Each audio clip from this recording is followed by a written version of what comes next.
अस्सलाम वालेकुम दोस्तों। पूछो और जानो कि किसी भी किस को मिस ना कीजिए। फाइज सियाल के यूट्यूब चैनल को सब्सक्राइब कीजिए और बेल आइकन को क्लिक कीजिए। हर नई वीडियो के अपलोड पे आपको नोटिफाई कर दिया जाएगा। शुक्रिया।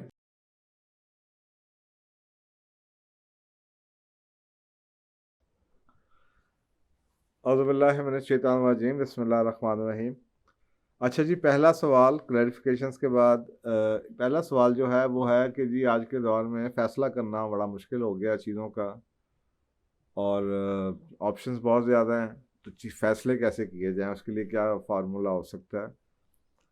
देखें, आपको बड़ी नेट के ऊपर बड़ी चीज़ें मिलेंगी, और बेसिकली सारी की सारी चीज़ें डिफरेंट अल्फाज में आपको कुछ ना कुछ एक ही बात समझाने की कोशिश करती हैं। मेरा एक प्रोग्राम काफ़ी सालों से मैं करता आ रहा था, नो रिग्रेट डिसीजन मेकिंग के ऊपर, ऐसा फ़ैसला जिस पे आपको बाद में अफसोस ना करना पड़े। और ये अक्सर का जो हमारे मसले मसाइल शुरू होते हैं वो इसी वजह से होते हैं कि हम फ़ैसला आपने कुछ ख़रीदा, बाद में आपका अच्छा नहीं लगा, आपको लगा यार मेरे से गलती हो गई। आपने किसी के कहने पे कुछ कर दिया, तो फिर आपको लगा कि किसी ने आपके साथ धोखा कर दिया। अब ये सारी वजूहात जो होती हैं, जो आपको डिससेटिस्फेक्शन हो जाती है, बाद फिर लैक ऑफ ट्रस्ट आ जाता है, ये कुछ बुनियादी वजूहात हैं उसकी। उसकी वजह यही है कि हम अपना काम नहीं करते। जो फ़ैसला साजी है, ये एक ऐसी चीज़ है जिसमें, अब वो कहते हैं ना, अल्लाह से दुआ तो करो, लेकिन सबसे पहले ये है कि अपना होमवर्क पूरा करो। अब वो कई किताबें हैं जो कि सिर्फ आपको कहेंगी होमवर्क करो, और होमवर्क के अंदर ही सारा कुछ पढ़ा देंगी कि जी ये करना ज़रूरी है। मैं इसको एक सारा साल से एक 4+1 का फार्मूला पढ़ाता रहा हूँ। 4+1, 4+1, और मैं कहता हूँ यार, चार काम तुम्हारे हैं। वो कहते हैं ना, एक दुआ और दवा, दो चीज़ें हैं। दवा कहते हैं मेडिकेशन को, और दुआ कहते हैं दुआ मांगने को, अल्लाह से दुआ, प्रेयर्स को। तो जो दवा है, यानी कि क्या करने की ज़रूरत है कि दुआ क्या खानी है, वो चार चीज़ें हैं। और बाकी जब +1 जौन सी है वो दुआ है, कि अब आपने अपना काम कर दिया। वो जैसे एक हदीस भी है ना, कि टाई योर कैमल्स फर्स्ट, पहले अपने ऊँटों को बांधो फिर अल्लाह पे भरोसा करो।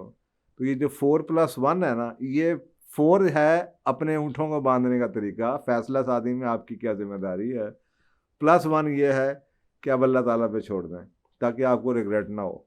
तो ये जो चार हैं चीज़ें, पहले इनको देख लेते हैं। देखें, पहला स्टेप जौन सा है, उस स्टेप को हम कहते हैं एनालाइज करें।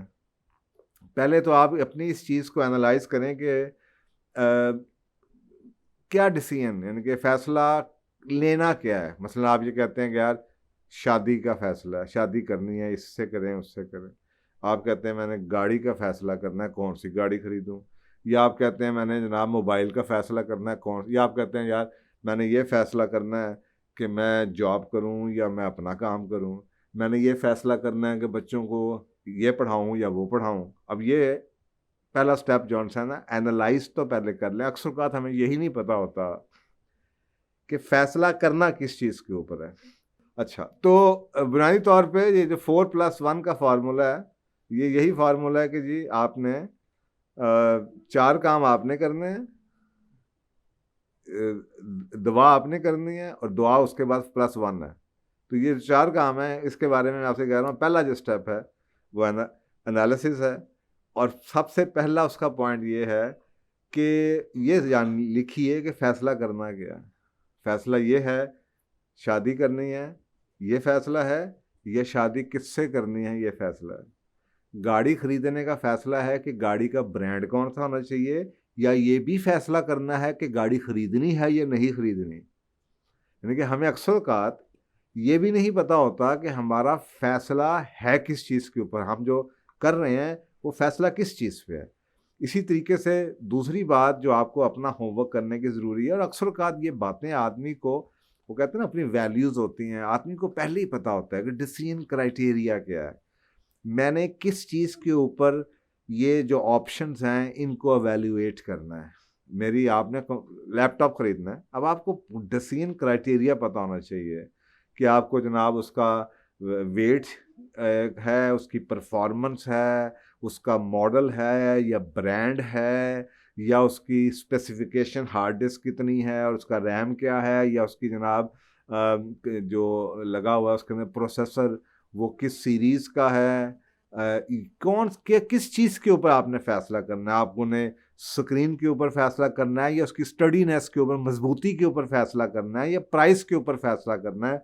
वो जो 2 3 4 मोटी मोटी चीज़ें हैं कि आपका क्राइटेरिया। इसी तरह आपने शादी का फ़ैसला है, तो अब आपने ये फ़ैसला करना है यार 2 फैमिलीज़ हैं, हमने जनाब ये देखना है कि जनाब हमारी नंबर 1 डिसीजन क्राइटेरिया ये है, हमारे जैसे हों, कंपैटिबिलिटी है या नहीं है।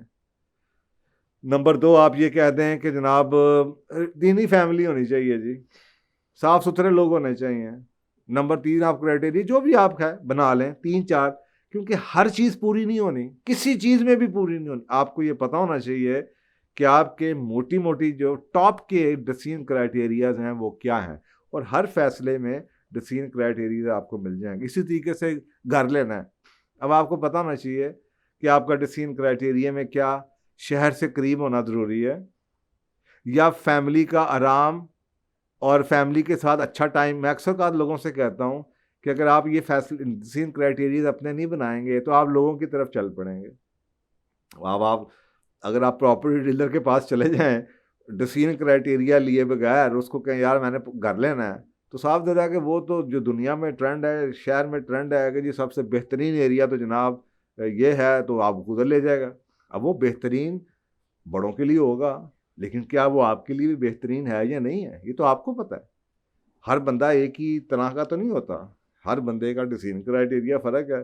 कुछ लोग कहते होंगे यार हमें शहर से करीब नहीं रहना, हमारा कौन सा रोज़ आना जाना है, बच्चे हमारे पढ़ चुके हैं, हमें बाहर जाना है, हमारा डिसीजन क्राइटेरिया ये है।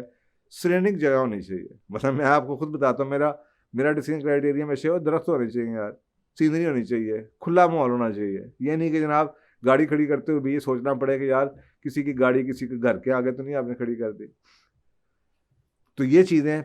दूसरा आप कह सकते हैं कि यार पानी अवेलेबिलिटी अच्छी हो, या आप कह सकते हैं कि यार मैं प्लांटेशन कर सकूं, या तीसरा अक्सर का ये भी होता है कि यार जिस सोसाइटी में मैं घर ले रहा हूँ वो सोसाइटी थोड़ी सी, मसलन कई सोसाइटीज़ ऐसी हैं बड़ी स्ट्रिक्ट हैं, और कई सोसाइटीज़ ऐसी हैं जो कि बड़ी आपको लीनियंट हैं, आपको दे देती हैं छूट के, अच्छा चलें जी आप ये करना चाहते हैं, पौधे लगाना चाहते हैं, बाहर आप ये बनाना चाहते हैं आपका, तो डिसीजन क्राइटेरियाज लिख लें कि जी बेडरूम हमें 4 चाहिए, इलाका हमें खुला चाहिए, और जनाब हमें ऐसा चाहिए, जगह इतनी चाहिए, बच्चों को खेलने की जगह मिल जाए, ताकि आपको उस डिसीजन क्राइटेरिया में जब चॉइसेस दिखाई जाएं तो आपको बार बार हर चीज़ के पीछे आप कंफ्यूज ना हो। इसी तरीके से आपने ये देखना है फिर कि जी आइडियल सिचुएशन क्या होगी। तो आप कहते हैं अच्छा यार मैंने ये 6 चीज़ें लिखी हैं, आइडियल सिचुएशन ये होगी कि मेरी ये 4 चीज़ें पूरी हो जाए। अब ये एनालिसिस का काम चल रहा है, पहला स्टेप चल रहा है। इसी तरीके से आप आगे चलते हैं कि यार ये फ़ैसला मैंने कब तक करना है।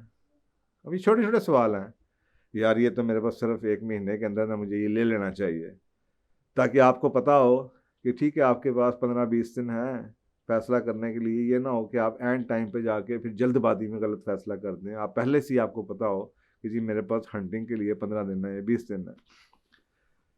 दूसरा स्टेप जिसे है वो हम कहते हैं सर्वे करना। देखें जब आपने क्राइटेरिया बना लिया, अब आपने घर में बैठे, बड़े आसान है आपके लिए, आपने क्राइटेरिया बना लिया खुली जगह चाहिए, आपने क्राइटेरिया बना लिया बजट मेरा इतना है, आपने क्राइटेरिया बना लिया कि मुझे शहर से दूर चाहिए, तो फिर आपने जनाब देखा शहर के इर्द गिर्द नक्शा उठाया, लोगों से पूछा कि जनाब ऐसा घर जो शहर से करीब भी हो अप्रोच वाइज, लेकिन शहर के अंदर ना हो। अब आपके पास क्या 5 6 सोसाइटीज बचेंगी, बाकी सारी खुद ही आउट हो जाएंगी। अब आप कहेंगे अच्छा यार ये 5 6 सोसाइटीज़ हैं, आपने बड़ा क्लियर कर दिया कि यार मुझे, फ़र्ज़ करें मैं इधर की एग्जांपल देता हूँ, आपने कहा यार शहर के अंदर नहीं होना, मैंने शहर के बहुत दूर भी ना हो, आधे घंटे के अंदर अंदर शहर हो। अब आपने कहा जी अच्छा यार फिर मुझे रिंग रोड के पास होना चाहिए। फिर आप कहते हैं अच्छा रिंग रोड के पास कौन कौन सी जगह हैं, तो आप कहते हैं जी रिंग रोड के पास ये 4 सोसाइटीज़ अच्छी हैं जो कि मेरे क्राइटेरिया पे पूरे उतर रही हैं। अब इन 4 क्राइटेरिया 4 सोसाइटीज़ के ऊपर आप जनाब ज़मीन.com पे जाएँ, सर्वे शुरू कर दें। आपने सर्वे शुरू कर दिया कि यहाँ पे जो आपके क्राइटेरिया उसके मुताबिक घर हैं या नहीं है, तो ये बड़ा आसान हो जाएगा आपके पास। आपके पास 3 4 ऑप्शंस आ जाएंगी। उसके बाद आप रिसर्च कर लेते हैं, डेस्क रिसर्च कर लेते हैं, कमेंट्स पढ़ते हैं लोगों के कि जनाब आपने इस इलाके में रहने वाले कितने लोग हैं, कैसे रह रहे हैं, लोगों के कमेंट्स क्या हैं, इस जगह के बारे में बड़ा आपको जगह मिल जाएगा। आप गूगल पे जाकर रिसर्च करेंगे, आप कोई सोसाइटी किसी का भी नाम डालें तो उसके बारे में आपको पता चल जाएगा कि जिसके बारे में कोई अखबारों में कोई इश्यूज़ तो नहीं है, लोग इसके बारे में क्या कहते हैं। तो आपका एक जो है ना डेस्क रिसर्च कंप्लीट हो जाएगी। जब डेस्क रिसर्च कंप्लीट होती है तो फिर अब आपके पास, आपने फ़र्ज़ करें उस डेस्क रिसर्च के बाद 5 में से 6 में से 3 सोसाइटीज़ ऐसी मिली जो कि आपने शॉर्ट लिस्ट कर ली। अच्छा, अब आप इन तीनों सोसाइटीज़ को, उन जो क्राइटेरिया बनाया हुआ है आपने एक कागज़ के ऊपर, ये क्राइटेरिया बनाया हुआ है, उसके ऊपर आपने लिखा ऑप्शन 1, ऑप्शन 2, ऑप्शन 3, और आप आसान तरीके से कर रहे हैं कि जी आप 1 से लेके 10 नंबर हैं आपके पास, आप हर क्राइटेरिया के ऊपर नंबर बता रहे हैं कि यार पहला जो क्राइटेरिया है ना खूबसूरती के हवाले से, तो ये जो ऑप्शन 1 है ना ये तो 10 नंबर पे है, ये इसको तो 10 में से 10 हैं, इसके इसके 8 हैं, इसके 7 हैं। उसके बाद आप अगली पे आ जाएं, सफाई कितनी थी, नेबरहुड कैसा था, जो क्राइटेरिया आपने बनाए हुए हैं, शहर से करीब कितना था, इसी तरह आप नंबर दे, आपके सामने पता चल जाएगा कि जनाब इसमें से सबसे ज़्यादा नंबर किसके हैं। और ये आपके लिए ये सर्वे हो रहा है, अब आपके सामने कंपैरिजन चार्ट बन चुका है कि यार ये चीज़ें, ये है जनाब दूसरा स्टेप। ये अब सारे होमवर्क हैं। होमवर्क का जो तीसरा स्टेप है वो कुछ ऐसा है कि जी अब आपने डिलिबरेट करना है। अब आपके सामने क्राइटेरिया आ चुका है, आपने डिसीजन पैरामीटर लिखे हुए थे, आप लोगों ने उसको एनालिसिस कर लिया है। अब आपने देखना है कि जी मे बीज, अब आपके सामने कंपैरिजन आ गया, आपने देखा कि जी मे बीज कौन से थे और मस्ट कौन से थे। आपने कहा यार ये 10 में से ये 4 चीज़ें मैंने पकड़ ली, ये 6 छोड़ दी, या 5 पकड़ ली, 5 छोड़ दी, या 5 बहुत अहम है, ये सब में पूरी हो रही हैं। बजट के कोई आप एक पैरामीटर ऐसा कर लेते हैं। अक्सर बात मैं कहता हूँ लोगों से कि पैरामीटर जब आप डिफाइन करते हैं ना तो साथ उसके वेट भी लगा लिया करें कि मसलन बजट है 1 करोड़ के अंदर, तो अब आप कहते हैं कि इसका कितना वज़न कितना है, इसका वेटेज कितनी होगी टोटल डिसीजन के अंदर, उससे आसानी हो जाएगी। क्योंकि अक्सर कार क्राइटेरियस तो आपके पास हैं लेकिन सारे क्राइटेरियस की शायद अहमियत उतनी ज़्यादा ना हो, तो अगर आप वेट लगा देंगे तो आपके पास आसानी आ जाएगी। अब आपने देखा कि जनाब ये 2 ऑप्शन आपके पास आ गए, और ये दोनों ऑप्शन ऐसी हैं, या 2 ऑप्शन आई या सिर्फ एक सोसाइटी की ऑप्शन आ गई। उस एक सोसाइटी के ऑप्शन में आपने 4 घरों को देखा। अब आपने 4 घरों को देखा, अब आपने चारों घरों को जाके विज़िट कर लिया। अब आपने विज़िट करके इनके नंबर लगा दिए कि जनाब इन 4 घरों के अंदर मुझे ये लगा कि जनाब ये 4 ऑप्शंस थी, इसके अंदर ये फ़ायदा था, इसका मुझे नेबरहुड अच्छा नहीं लग रहा था, इसके आगे जनाब ये घर पुरानी कंस्ट्रक्शन थी, इसके नंबर कम है। आपके पास एक चार्ट आ गया। अब इस नंबर के ऊपर आपने क्या करना है, अब आखिरी स्टेप आपके पास ये है जिसको हम कहते हैं कि जी चौथा जो है कि कंसल्ट कर लो। कंसल्ट करना क्या, मैं हमेशा लोगों से कहता हूँ, ये गलती हर बंदा करता है। अक्सर जगहों पे जहाँ पे हमें नहीं करना चाहिए वहाँ पे हम पूछते हैं, और जहाँ पे हमें पूछना चाहिए वहाँ पे हम नहीं पूछते। मतलब एक घर है, भाई ये कोई घड़ी तो है नहीं, मोबाइल तो है नहीं 2 साल के बाद आप बदल लेंगे। आपको पता है कि जिस घर का आप सेलेक्ट करेंगे सारी ज़िंदगी आपकी औलाद के ऊपर उस जगह के असरात छाप रहनी है। आपके हमसाये से 2 बच्चे ने 2 गालियाँ सीख ली ना, अब उसने अब्बा भी बन जाना ना, उन्हें वो गाना कट दिया ना। ये छोटी सी बात नहीं है, ये इतना बड़ा ज़िंदगी का फ़ैसला है। बिकॉज़ आप एक पूरा कल्चर खरीद रहे हैं, अपने औलाद का आप अपना घर नहीं खरीद रहे, आप अपने औलाद का नेबरहुड खरीद रहे हैं। वो स्टीवन कोवी कहता है ना, begin with the and in mind. अब आप ये सोच लें कि ये औलाद यहाँ से जैसा नेबरहुड है उसने कहीं ना कहीं से असर लेना है। तो बहुत ज़रूरी है कि आप जाएं जिस जगह के लिए आप इतनी बड़ी ज़िंदगी का इतना बड़ा फ़ैसला कर रहे हैं, बेगम को गाड़ी में बिठाएं, बच्चों को गाड़ी में बिठाएं, ग्राउंड में जाके बैठ जाएं उस इलाके की, दाएं बाएं लोग हैं ज़रा उनसे देखें शाम को बच्चे क्या कर रहे हैं, क्या ज़ुबान बोल रहे हैं, गालियाँ तो नहीं दे रहे, लोगों का आपस में नेबर्स का क्या रख रखा हुआ है। होता ही शाम को लोग ख़वातीन बाहर निकलेंगे, बच्चे जनाब साइकिलिंग कर रहे हैं, आपको पता चलना शुरू हो जाएगा। आपने कुछ सर्वे किया, उसके बाद एक और बड़ा अहम होता है, जो आपके हमसाए हैं घरों के 2-3 उस गली में जाके खड़े हो जाएं, किसी की बेल बजा लें कि जी अस्सलाम वालेकुम, हम यहाँ पे जनाब आपके हमसाए में घर ख़रीदने लगे थे, तो बस थोड़ी सी आपसे बात करनी है। तो आपको लगेगा कि पाकिस्तानियों के पास ऐसी बातों के लिए बहुत टाइम है। मेजॉरिटी लोग जो हैं आपको बड़ा अच्छी तरीके से वेलकम करेंगे, आए जी आए चाय पिए जनाब, बड़ा अच्छा नेबरहुड है जी, आप फिक्र ही ना करें। और कई लोग आपको बड़ी अंदर की खबरें देंगे जो आपको कोई नहीं देगा, ऐसी सी खबरें देगा कि आप सोच नहीं सकते, जिससे आपको लगेगा इसके पाँव चूम लूं, इसने मेरे जनाब करोड़ रुपया बचा लिया। वो आपको वो खबरें दे देगा कि जनाब ये इधर का तो जनाब पानी नहीं है, इधर का तो पानी खा रहा है जी, इधर तो जनाब सीवर बंद रहता है, इधर की तो मैनेजमेंट बहुत ही बुरी है जी, हम साहे में तो ऐसा होता है जी, यहाँ पे तो बत्ती चली जाए तो 4 दिन आती नहीं है जी, कोई बॉदर ही नहीं करता, यहाँ पे तो इतने फ्रॉड हैं जी। ये इन्फॉर्मेशन आपको ना प्रॉपर्टी डीलर देगा ना कोई और देगा, ये आपको वहाँ के लोग ही देंगे। और आप जाएं पंसारी की दुकान पे खड़े हो जाएं, हर सोसाइटी में कोई ना कोई स्टोर होता है, सुपर स्टोर, वो सबको जानता है। आप उससे जनाब सलाम अलैकुम करें, दो चीज़ें खरीदें, बच्चों से कहिए बेटा हम यहाँ पे आए थे, वो खुद ही आपसे शायद पूछ लेगी जब नए लग रहे हैं, अगर छोटी सी सोसाइटी है तो तुमने कहा यहाँ घर देखने के लिए आए थे, कौन सा लेकर देखने, अच्छा यार वो उधर, ओ अच्छा वो मियाँ साहब का घर है, हाँ हाँ वो बड़ा अच्छा घर है। या वो बता देगा नहीं जी नहीं वो ना लेना, वो तो 3 दफ़ा खाली हुआ है, वो तो बिकता नहीं है, वो तो लोग किराए, वो खुद ही आपको खबरें दे देगा। ये बड़े अहम सोर्स हैं, ये है कंसल्ट करने का। जो लोग रहते हैं ना उनका पर्सपेक्टिव, और जो बेचने वाला या जो आपको डीलर्स हैं उनका, उन्होंने रहना नहीं है। आप उस इलाके में घर तो नहीं अगले महीने फिर बेच रहे होंगे आप, जो कि आपको वहाँ पे ऐसा नज़र आ जाए। कई ऐसे घर हैं जो कि सिर्फ इसलिए ज़ीरो हो जाते हैं कि उनका नेबरहुड बुरा होता है। मैं कई ऐसी जगहों को जानता हूँ, ऐसे लोगों को जानता हूँ जो कि अजाब में आ चुकी हैं कि ना वो खुद घर में रहने की जगह है, ना ही अब वो बिकता है, क्योंकि जो खरीदने आते हैं उनको पता चल जाता है कि इसके नेबरहुड में क्या हो रहा है, उसके बैक साइड पे क्या हो रहा है, वो प्रॉपर्टी ज़ीरो हो चुकी हुई है। ऐसे ऐसे लोग भी हैं जिनके जनाब घरों में लीक है, और वो इतने बदतमीज़ किस्म के नेबर्स हैं कि वो अपने हमसायों का ख्याल नहीं करते। या ऐसे लोग हैं जिनके घर में ऊंचे आवाज़ों में गाने लगे, रेडियो लगा हुआ है जनाब, बदतमीज़ी बदजुबानी हो रही होती है, पार्टियाँ हो रही होती हैं अजीबो गरीब किस्म की, आप सोच ही नहीं सकते हैं, ऐसी ऐसी कहानी है। तो ये है जनाब कंसल्ट। तो बेसिकली 4 स्टेप्स हैं। पहला स्टेप ये था कि एनालाइज करें, क्राइटेरिया वगैरह बना लें। दूसरा ये था कि जनाब आप उसके ऊपर सर्वे कर लें, बैठ के डेस्क रिसर्च कर लें, नेट पे बैठ जाएं, आपको सोसाइटियाँ आपने शॉर्ट लिस्ट कर दी, घर देख लिए। तीसरा ये है कि आप डिलिबरेट कर दें, जो आपने क्राइटेरिया बनाया था उसमें जो आपके पास 2-3 घर आए थे उस पर आपने नंबर लगा दिए, देख लिया कि कौन सी चीज़ आप कॉम्प्रोमाइज़ करते, अगर कॉम्प्रोमाइज़ करने की नौबत आए, अगर मिल रहा है सारा कुछ चीज़ तो ठीक है। अगर आपको पता चले कि जनाब ये चीज़ बेड को कॉम्प्रोमाइज़ करूं या लोकेशन को कॉम्प्रोमाइज़ करूं, कि जो मुझे चाहिए वो 4 बेड का चाहिए, लेकिन मैं कहता हूँ नहीं यार 3 से गुजारा कर लो, लेकिन ये जगह बड़ी अच्छी है, फेसिंग पार्क का साया बहुत अच्छा है, खुली जगह है, प्यारी जगह है।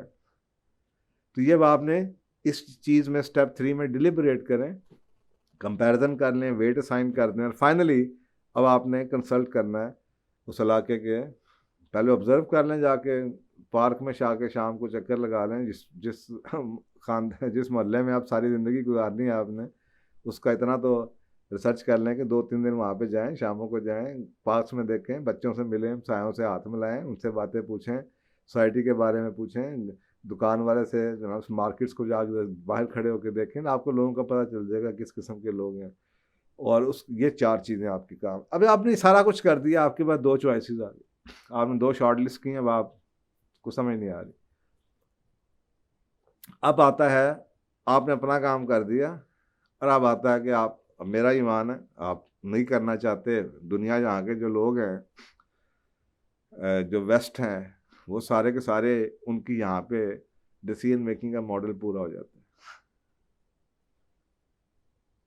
वो और लोगों के फैसले होते हैं, ठीक होते हैं, गलत भी होते होंगे, लेकिन मैं अपने जो मुसलमान भाई हैं उनके लिए कहता हूँ यार फिर एक और चीज़ है, आपने अपना काम कर लिया ना, आपको सोचे ना, दवाई तो खा ली आपने, अगर आप दुआ भी कर लें, और ये आपकी फितरत में है, आप मुझे बताएं आपने ज़िंदगी में कभी नमाज ना पढ़ी हो, कभी आपका अल्लाह के साथ कोई लिंक ना हो, और आपके कोई प्यारा अस्पताल में हो, और बेहतरीन अस्पताल हो, और डॉक्टर उसकी खिदमत कर रहे हो, आपका कोई मिलने वाला आए तो आप उसे जाते हुए जब वो पूछता है अच्छा जी मेरे लिए कोई खिदमत, तो आप उसे क्या कहते हैं? आप ये कहते हैं यार दुआ करना।